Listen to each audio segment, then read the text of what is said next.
It's no secret that I am an avid fan of anime. I've even had the good fortune of fulfilling my childhood dreams of voicing some dubs. But let's be honest, some shows are just better than others. The best stand the test of time, hit us with nostalgia, or really make us rethink our worldview. I'm Chris Carr. Here are my top 10 animes.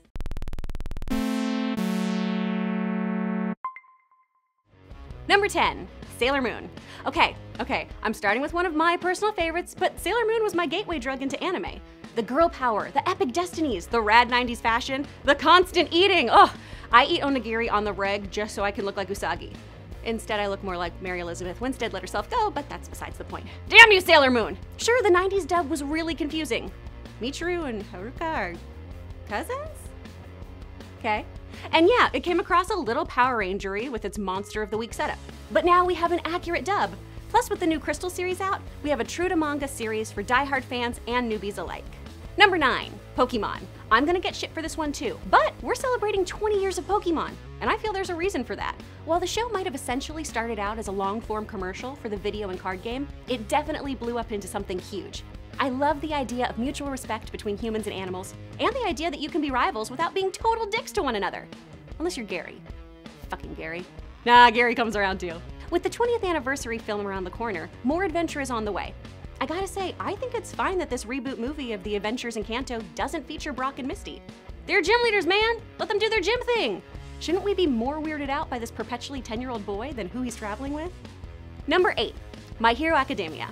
In a world where quirks rule, My Hero Academia takes us on a journey through the eyes of Izuku, a regular middle school student who dreams of becoming quirky. My Hero Academia is so adorable and brilliant in that our lead is essentially all of us, fanboying it out all around these incredible characters. Follow Izuku as he navigates a high school that grooms tomorrow's heroes. This is one you definitely don't want to miss. Number 7, Gurren Lagann.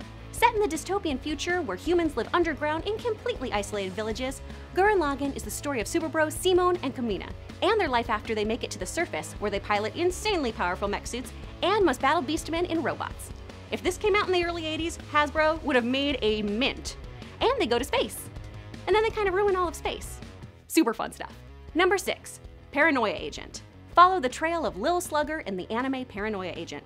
That's right, making our list is a series about an elementary school kid who is running, well, skating, around Tokyo, beating the snot out of people.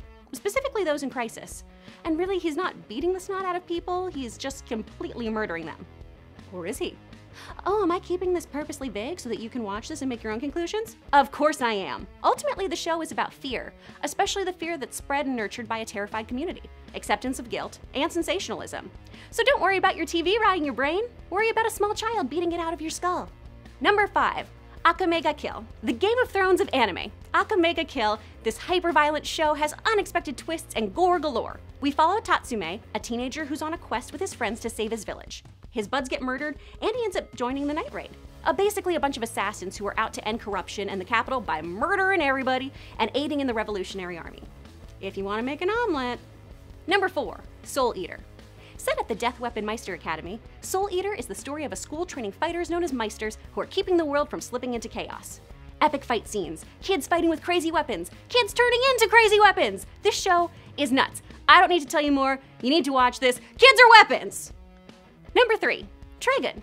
Some anime doesn't stand the test of time, but Trigun certainly has for me. Sci-fi western? Yes, please. It was hilarious, dark, demented, and innocent. The action was epic, the characters were incredibly developed and interesting, especially once Vash the Stampede's past is slowly revealed. The humanoid Typhoon, despite his destructive power, is so lovable and compassionate, and the show's ability to mix comedy and drama is incredible. Oh, and we all remember the Killing Time song, right? La-da-dee, la-da-die, genocide. Number 2, Death Note. Sherlock Holmes on steroids, Death Note makes the cut for its flawed characters and its evaluation of what it truly means to be good or evil. Death Note is a story of good intentions gone bad. Though, no big surprise that murdering people, even the naughty ones, isn't exactly Boy Scout behavior. Number 1, Cowboy Bebop. You had to know I was gonna end the list with Cowboy Bebop. I love this show. I even have the box set signed by Stephen J. Bloom. From the art to the combination of sci-fi, noir, and occasional slapstick comedy, to the insane soundtrack, in my humble opinion, this is the greatest anime of all time. And the only one to show if you're dating someone who just doesn't get why you watch cartoons. This is why. 3, 2, 1, let's jam. There are literally hundreds of other shows. Let me know which ones you think should have made the cut in the comments below. Thanks for watching. I'm Chris Carr. See ya, Space Cowboy.